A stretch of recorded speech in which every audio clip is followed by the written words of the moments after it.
সালমান আল ফারিসি রাদিয়াল্লাহু আনহু উনি আরব মানুষ ছিলেন না, নন আরব ছিলেন, পার্সিয়ান, ফার্সিতে কথা বলতেন, মানে ইরান থেকে এসেছিলেন।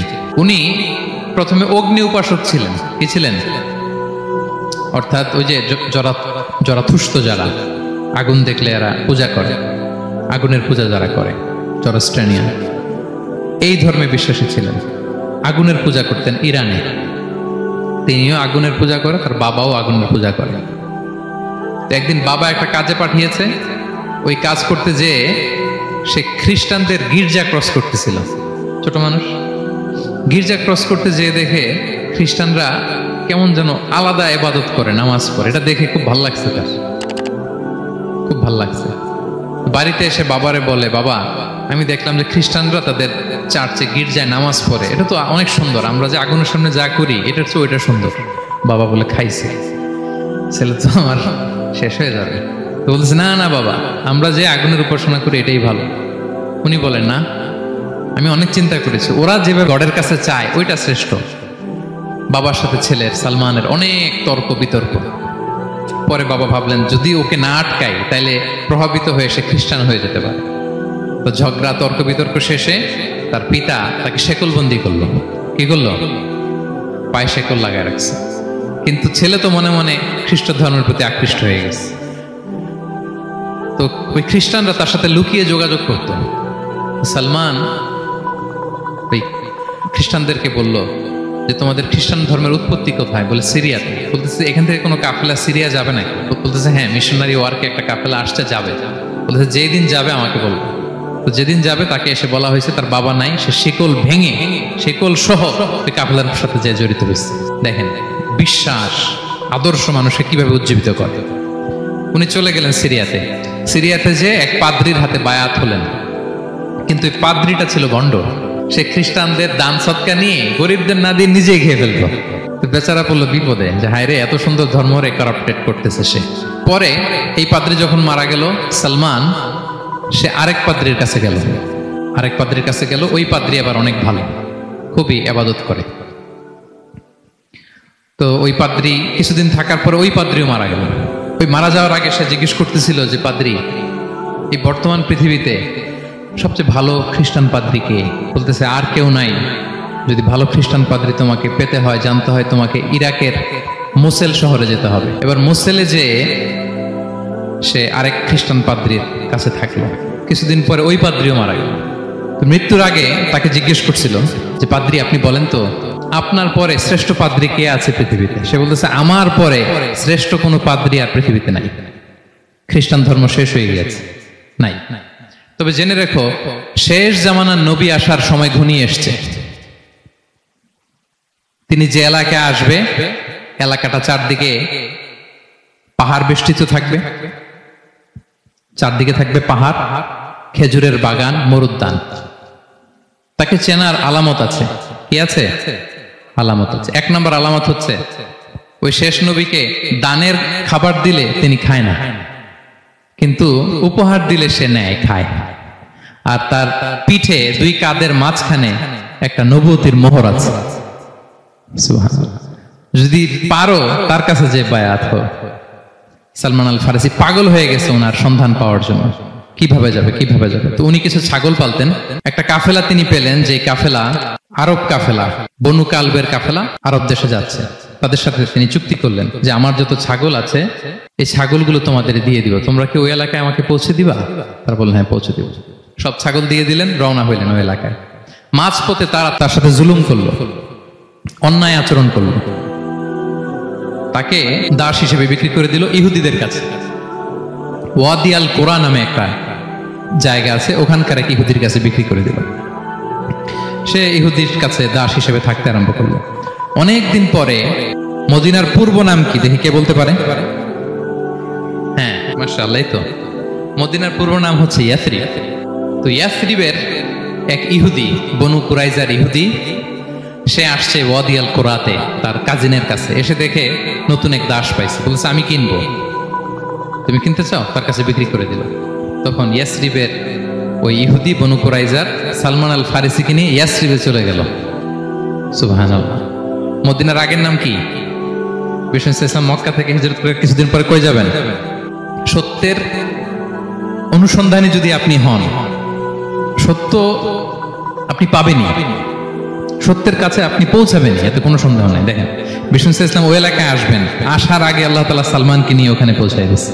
তিনি ওখানে থাকলেন, দীর্ঘদিন থাকলেন, খেজুর বাগানে তিনি কাজ করেন আর অপেক্ষা করেন যে কবে বিষ্ণু ইসলাম আসবেন। একদিন তিনি খেজুর গাছের উপরে কাজ করতেছেন, হঠাৎ ইহুদিরা বলা বলি করতেছে, আজকে ওই মক্কা থেকে কোন এক লোক নাকি আসছে কোবা পল্লীতে, সবাই বলে সে নাকি নবী, সবাই বলে সে নাকি। এই কথা শুনে উনি খুশিতে ওই খেজুর গাছ থেকে ধপাস করে নিচে পড়ছে। নিচে পড়ে মালিককে বলতেছে, কে আসছে কে আসছে। এই কথা শুনে মালিক রেগে মেগে তাকে মারতে আরম্ভ করলো, যে তোমার জেনে কি লাভ, যাও এখান থেকে। তার মানে সুবহানাল্লাহ, সালমান আল ফারিসি তিনি জেনে গেলেন যে বিষ্ণু ইসলামের আগমন ঘটেছে। আপনারা জানেন যে হিজরতের যে রুটটা, বিষ্ণু ইসলাম সরাসরি ইয়াসরিবে বা মদিনায় না ঢুকে প্রথমে কুবাতে ঢুকেছিলেন, কুবা পল্লীতে কিছুদিন ছিলেন, মসজিদে কুবা নির্মাণ করেছেন। তো তিনি তো সত্যের সন্ধানী হয়ে পাগল, আল্লাহর কাছে সবসময় দোয়া করতেন, আল্লাহ সেই আখির জামানার নবীর সন্ধান যেন আমি পাই। সালমান আল ফারিসি রাদিয়াল্লাহু তাআলা আনহু, ওই যে তার পাদ্রীর শিখিয়ে দেয়া যে আলামত, তিনি দেখলেন ঠিকই তো ইয়াসরিবের দুই দিকে হাররা আছে, মানে পাহাড় বেষ্টিত, আবার খেজুরের বাগান আছে। এবার তিনটা যে আলামত দিয়েছিল, ওই আলামত চেক করার জন্য কিছু খেজুর নিয়ে কুবায় চলে গেলেন।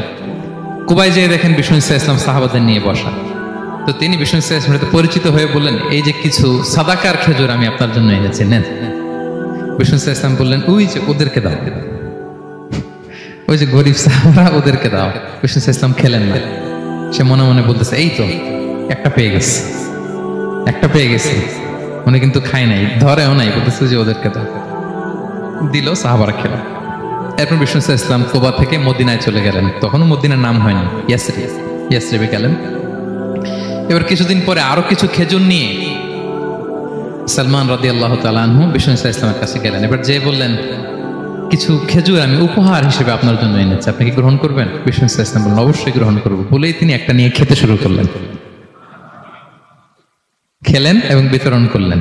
মহা খুশি, এই তো পেয়ে গেছি দুইটা সাদাকার খেজুর, বলেছি ধরেও নাই, খায় নাই।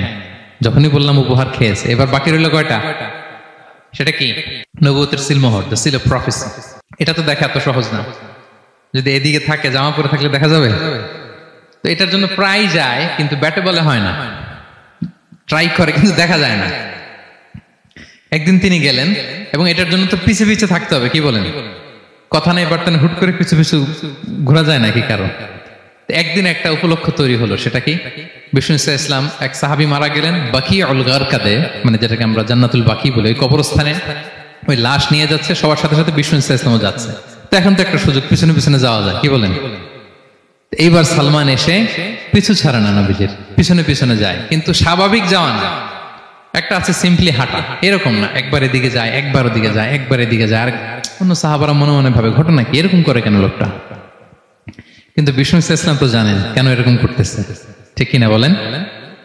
বিষ্ণু ইসলাম সেদিন দুইটা চাদর পরেছিলেন, একটা নিচে আর একটা উপরে, নিচে লুঙ্গি আর একটা চাদরটা দিয়ে গা ঢেকেছিলেন। বিষ্ণু ইসলাম ইচ্ছে করে পিঠের চাদরটা একটু নিচের দিকে নামালেন, যাতে করে সে যেটা খুঁজতেছে ওটা দেখে ফেলে। বিষ্ণু ইসলাম চাদরটাকে একটু করে নিচে নামালেন, নামানোর সাথে সাথে তিনি দেখলেন দ্য সিল অফ প্রফেসি, মাহরুন নবুয়া।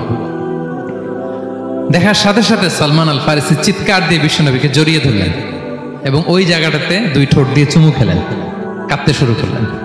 বিষ্ণু ইসলাম বললেন, কেন কাঁদো তুমি? এতক্ষণ আমি আপনাদেরকে যা শোনালাম, সালমান পুরো ঘটনাটা বিষ্ণু ইসলামের কাছে বর্ণনা করলেন। বললেন, ইয়া রাসূলুল্লাহ, এই জন্য কাঁদি, আমি ছিলাম অগ্নি উপাসক, সত্যের সন্ধানে আমি খ্রিস্ট ধর্ম গ্রহণ করেছি। 3 খ্রিস্টান পাদ্রী শেষ করে সর্বশেষ যে ভালো পাদ্রীটা, উনি বলছে যে উনি মরার পরে আর কেউ ভালো পাদ্রী নাই, আখির জামার পায়গাম্বার আগমনের সময় এসেছে। পাহাড়ি এলাকা, চারদিকে খেজুর বাগান, এরকম জায়গায় উনি আসবে। আর 3টা সাইন বলেছে, উনি সাদাকা খায় না, উপহার নেয়, খায়, আর তার পিছনে থাকবে মাহরুন নবুয়া, নবুয়ত সিল। সুবহানাল্লাহ। বিষ্ণু ইসলাম খুশি হলেন, তাকে শাহাদা পড়ালেন এবং বললেন যে, তোমার এই দাসত্ব থেকে মুক্তির জন্য কি লাগবে? সে বলে যে, আমার চুক্তি হয়েছে 300 খেজুর গাছ লাগবে। কয়শো? বিষ্ণু ইসলাম বললেন, কে আছো তোমাদের ভাইকে সাহায্য করবা? কেউ 20টা, কেউ 30টা, কেউ 40টা। সব সাহাবারা ডোনেট করে 300 খেজুর দিয়ে দিলেন, খেজুরের গাছ হয়ে গেল। আর 40 গ্রাম স্বর্ণ, এটাও দিতে হবে। তো কোনো এক যুদ্ধে বিষ্ণু ইসলাম একটা ছোট্ট স্বর্ণের টুকরে পেয়েছিলেন, বললেন যাও এটা নিয়ে ওজন দাও, ওজন দিলে দেখবা হয়ে গেছে। ওইটা নিয়ে ওজন দেয়া হলো, দেখা গেল মুহূর্তে একেবারে সমানে সমানে 40 গ্রাম হয়ে গেছে। সালমান আল ফারিসি রাদিয়াল্লাহু তাআলা আনহু তারপর থেকে মৃত্যুর আগ পর্যন্ত বিষ্ণু ইসলামের সাথে ছিলেন, সবগুলো যুদ্ধে অংশগ্রহণ করেছেন। এবং 5ম হিজরিতে ওই যে পরীক্ষা খননের কথা আমরা জানি না, দ্য ব্যাটল অফ ট্রেঞ্চ, এই বুদ্ধিটা আসছিল সালমান রাদিয়াল্লাহু তাআলা আনহুর মাথা থেকে। এটা হচ্ছে ওনার ব্রেন চাইল্ড, কারণ আরব দেশে এরকম পরীক্ষা খনন করার ট্রেডিশনই ছিল না। উনি তো আরব দেশের না, আসছে পারস্য থেকে। ওনার এই বুদ্ধি পরামর্শ নিয়ে বিষ্ণু ইসলাম 5ম হিজরিতে পুরো মদিনার চারদিকে খনন করে এই পরীক্ষা করেছিলেন।